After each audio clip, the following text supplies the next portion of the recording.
listening to the Full Court Press with your host, Drew Duncan. Don't you dare touch that dial.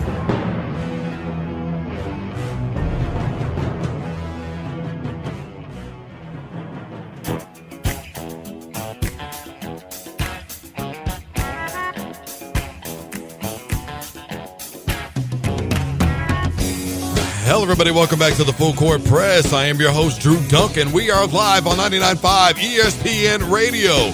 You can be a part of the show, 620-343-6143. That's 620-343-6143. I'm going to lay it down one more time, 620-343-6143. Lots to talk about today, guys.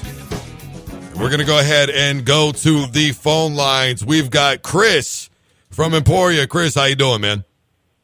I'm doing good. How are you doing? Doing well. Thanks for calling the show. What's on your mind, Chris? Well, hey, I know I was kind of listening to what you're talking about with LeBron in regards to his game the other day. And, you know, I don't know. It's kind of tough to blame the guy. I mean, he ended up with the triple-double while walking up and down the court. You know, when you're out there busting, you're putting out a triple-double and your team's not helping you out, it's going to be kind of demeaning, especially when you've had one of the best seasons of your career at the age of 33. It's kind of tough to keep pulling it out every night and not getting your supporting cast in there. I mean, if you can get a triple-double on a bad night, that's kind of tough to deny. Okay, so let me ask you this. Okay, now I'm going to partially agree with you because I have here in my notes that there were a lot of opportunities where LeBron would find guys on the wing, open shots, and they couldn't connect. However, was there any excuse for LeBron James to be walking up and down the floor? Sure, people will say the numbers don't lie, but they don't always tell the whole story either. From a coaching perspective, if you saw something like that, what would go through your mind? Well, it could be one of the, given that Cleveland's coaching and you know, it's kind of LeBron is the coach, you know, it could be one of those points where you can look at it and say, you know, maybe numbers don't tell the whole thing. It could be a situation where you're look, I'm out here busting my tail, not getting it done. Somebody else take the lead. Somebody else needs to try and take over. And you know, we're coming to the playoffs. It's game one. It's early. LeBron's been, you know, obviously down in other situations before, and, you know, he still does what he does and comes out on top a lot of the times. And so it could be a situation where he's like, you know, it's game one. I'm going to pull back. I know I'm doing my part, you know, from a stat line standpoint. But somebody else needs to step up. You know, I'm going to step back and let's see if somebody else can take some plays and take some ownership up here, and then we're going to come back and, you know, regroup in the locker room. And, you know, you don't know what goes on in the locker room. We know nobody really does except the players. But regroup. Hopefully we'll light a fire. These guys are like, look, I'm not doing it all. Somebody else is going to step up, and we got to get this done, and it can't be just me. Walking up and down the court doesn't send a good message to your fans, and it shouldn't be your team, depending on what the message is in the locker room later on.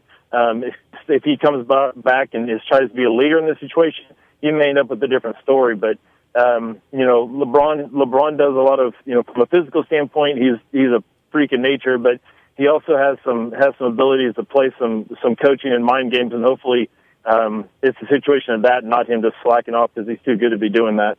All right, Chris, let me ask you this really quick. About 20 seconds here before I let you go. Does Cleveland win on Wednesday night? And if they do, does that mean they solidify themselves and it's back to the NBA Finals? I think they win Wednesday. I don't know about solidifying for the NBA Finals. They've got there's too many questions marks to say that they make it out alive. I mean, they got a lot of competition. Boston, even without Kyrie, still got some firepower there. Toronto, you know, they're too inconsistent in the playoffs. And Philly's doing some crazy stuff out there. So I don't know if they can say they're a lock, but I think they get the win Wednesday night. I think you see a different team. All right, awesome. Chris, thank you very much for the call, man. I appreciate it. Hey, thank you. No problem. All right, you just heard it. Chris from Emporia. Good call, Chris.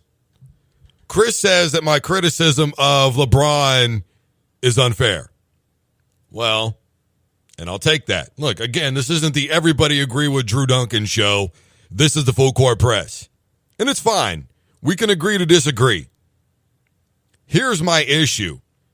I never want to see a guy that I'm paying this kind of money to, who's supposed to be the leader of my team, walking up and down the court.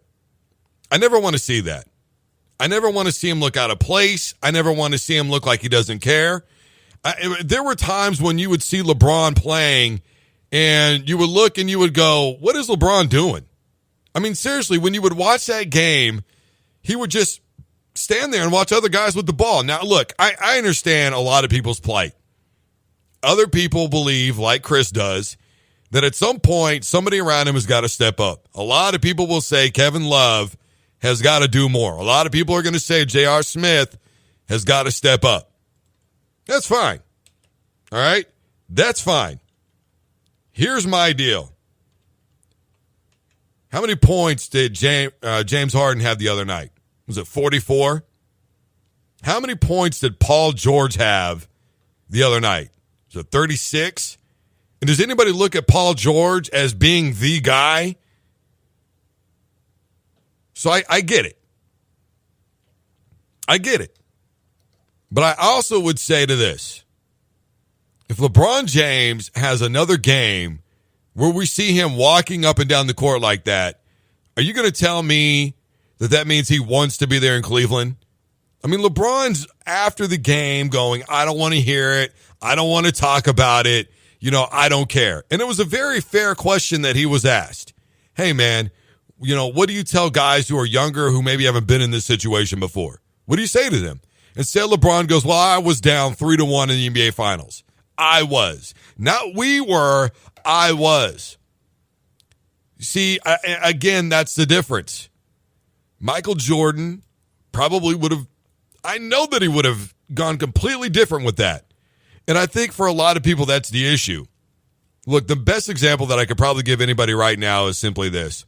A couple of years ago, LeBron James was not in a good situation with the Golden State Warriors. Love and a couple of other guys were injured and out, and LeBron said, I'm not worried about it because I'm confident I am the best basketball player in the world. When they got beat, all they talked about were the guys that were hurt and unable to play. That's the problem that people have with LeBron James. His inability to take responsibility when they lose. I've been down 3-1 before. Me. And, you know, part of that is our fault in the media because when we talk about the Cleveland Cavaliers or any team that LeBron James plays on, we don't talk about the Cleveland Cavaliers themselves. We talk about LeBron James. And so, of course, after a while, it's in his head that he's a one-man show. Basketball is a fickle beast. Because you could either relate or, you know, you could go on and on and on about the individual or you could go on and on and on about the team. Whatever your argument is, it's really kind of whatever you think suits you. And I don't think that's more evident than with any one player than LeBron James.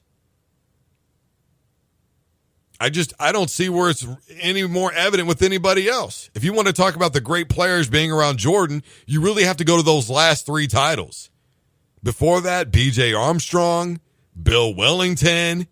Come on. Tony Kukoc wasn't until later. Rodman wasn't until later. I mean, come on. Luke Longley at center. I mean, seriously. Rodman was the better rebound on that team, or rebounder, I should say. It's a deal, and it's always going to be a thing. And we are so overly enamored with LeBron James that we just can't stop talking about him. And you have a LeBron fan like Chris who calls up and says, look, dude, it's not on him. Well, maybe it is, maybe it isn't. I know this much. The Cavaliers are up against a wall right now. They haven't really looked that good all year long. And I know that there's a lot of people that would say without LeBron James, this team wouldn't have even been close to being in the playoffs. People were saying that, though, about Boston when Kyrie went over there. Without Kyrie, maybe they wouldn't be so good. Well, they performed pretty well the other night, and they did better than the Cleveland Cavaliers. Maybe Isaiah Thomas and Kyrie Irving were both overblown on that team. We're going to get to that a little bit later on. Are you sold, though, on the idea that LeBron James is going to stay or go in Cleveland? Which one is it? Is he going to hang out? Is he going to marinate in Cleveland for a little bit? What's the deal? I don't think that the Cleveland Cavaliers getting blown out is anything of a symptom of more than LeBron James not playing his top. Chris, I know you said he had a triple-double, but he also didn't take a shot in the first quarter. And his numbers were relatively low. 24 points? Where was he at in the fourth quarter? In the second and third quarter, he played great basketball.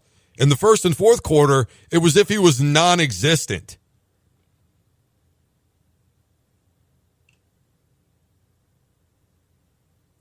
The Indiana Pacers are one of those teams right now, like many in the East, who I believe are playing with chips on their shoulders.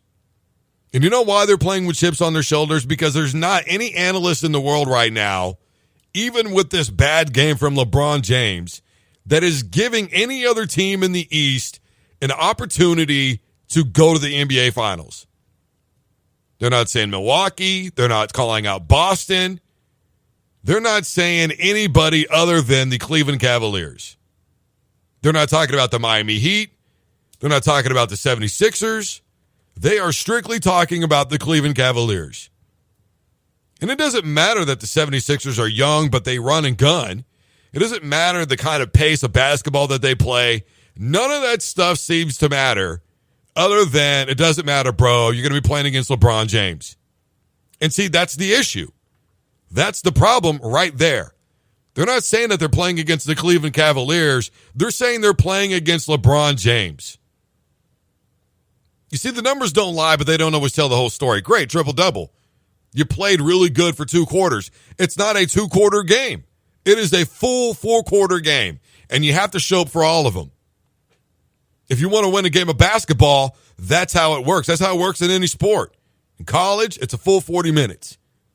That's all there is to it, and I think that was a big problem with the Kansas City Chiefs. I'm not going to get into that, but one of the things I talked about early in the season when they were even undefeated and everybody was riding them, I said the problem with Kansas City is they're not a full 4-quarter team. And that's what we saw from LeBron James. There's already enough people out there who who won't believe that he is a clutch player, that he's non-existent in the fourth quarter. How long was that a running joke? Everybody's seen those memes. LeBron James missing, last seen third quarter. They started calling him LeChoke. It was not a good day to be a Cleveland Cavalier fan. Again, there were some plays, like I said earlier, that I saw LeBron James put his guys in good situations and they couldn't score the ball. I get that. I get that aspect a lot. But there's also a very near and dear part of me that looks up and goes, dude, if I see my star guy walking, and look, I agree with Chris. I've said it 101 times about LeBron in the locker room.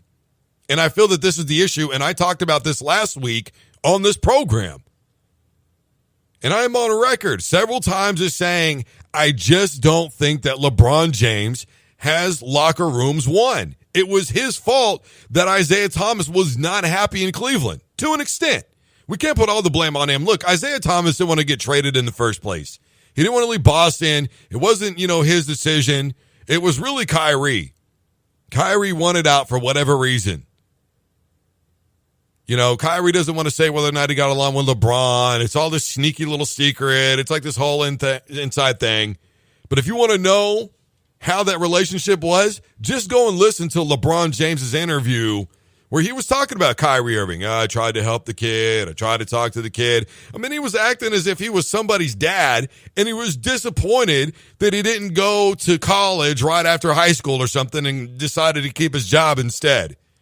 That's what LeBron James sounded like when he talked about Kyrie Irving.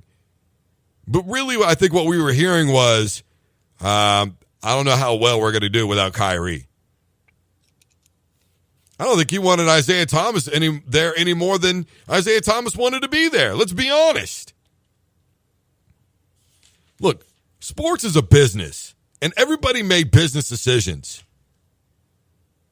Boston Celtics made the toughest business decision, I think, of the season when they decided to trade Isaiah Thomas for Kyrie Irving. But I think that a lot of us knew that when we saw that trade go down, that eventually there was going to be problems in Cleveland. They couldn't do it with D. Wade, who went back to the Miami Heat, who was not a team that was in a good position, and he got them back to the playoffs. Let's just think about that for a minute. Yeah, they got whipped pretty good against Philadelphia the other night. But I'm going to tell you this, and I'm going to tell you this right now. D. Wade was able to pull that off, and LeBron James is having a very difficult time with his Cleveland Cavaliers. Dwayne Wade had just as much time to get accoladed with his new players as did LeBron James.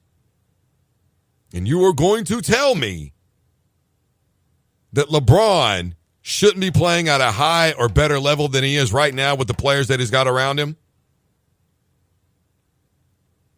I'm just not into it. It's just not the way that I see it. The bottom line here is this. It is only one game. But if LeBron plays like that again on Wednesday night, which I don't think he will, but if he does, by some flop of an incident happens, and he does walk up and down the court, doesn't take a shot again in the first quarter, I mean, if we see any sort of repeat, then it is going to be obvious that LeBron has mentally checked out of Cleveland. He doesn't want to be there. Emotionally, he's gone, but physically, he knows he has to be there to fulfill his obligation. It's essentially like putting in your 2-week notice to your job. That's why jobs don't like it when you do that, because they know a couple of days into it, you're not even really going to be there anymore. You're just a body filling up space, and you're probably about your last week out with about that much time left. You're probably going to call anyways and go, you know what, I'm just not coming into work today. The situation is heating up in Cleveland, and it's getting even bigger right here in the Full Court Press. I am your host, Drew Duncan. Facebook, Twitter, and Instagram is all at Drew Duncan 83. You can also call in at 620-343-6143. That's 620-343-6143. That's 620-343-6143. I'll go ahead and extend this thing out. I was going to talk about C.J. Anderson and the Denver Broncos, but I love my fans. And even if I don't agree with what they got to say, I'll let you interrupt. So I'm gonna leave this as a special day because LeBron James is my say what. If you feel the need to call in and talk about it, even when I'm talking about other stuff, I'm gonna let it fly today. Don't forget tomorrow's Talk to Me Tuesday, by the way. So you're gonna be able to run roughshod all over me if you want to. In the meantime, this is 99.5 ESPN Radio, Emporia's only 24-hour sports station. 620-343-6143 is the number. Facebook, Twitter, and Instagram is all at Drew Duncan 83. Coming up next, C.J. Anderson. No longer with the Denver Broncos. We're going to talk about it. Don't you dare touch that dial.